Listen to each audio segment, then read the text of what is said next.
So I actually have some pretty good news for all of us. As you guys know, Donald Trump all over the nation in the important states of this election, your North Carolinas, your Georgias, your Michigan, your Wisconsin, your Pennsylvania, your Florida, your Ohio, all these states, right? He's trying his hardest to prevent people from being able to vote. And so he's been challenging lawsuits nonstop. But we do have a double victory here in North Carolina, which is a huge state because a lot of polls have Biden winning, and the polls that have Trump winning are by 1 or 2 points.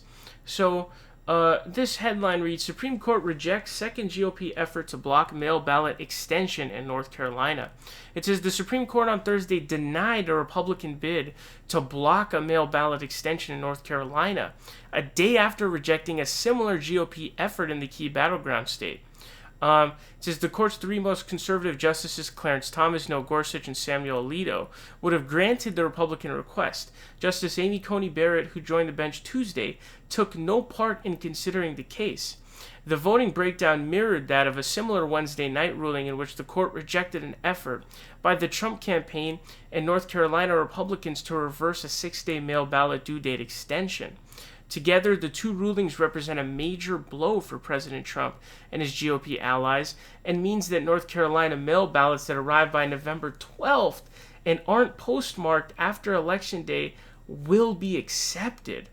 North Carolina Republicans had asked the justices to effectively undo a state court-approved agreement to push back the deadline for the receipt of mail ballots to accommodate the voters during the pandemic. So pretty much what's been going on, like I said, is there's a big battle going on all over the nation. And it was getting really scary because I think it was the Wisconsin one. I believe Trump had won. I forgot the details of that Wisconsin case. But all of these are essentially to invalidate ballots one way or another. Hey, the ballots that come in after this point are invalidated. They are not valid.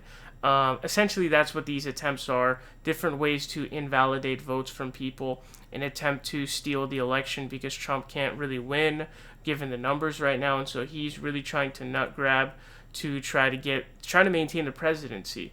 And so I guess this is a situation where the means justify the ends. But for Trump, I think his whole life has gone off the motto of the means justify the ends. But this is really good news because, again, North Carolina is a huge state.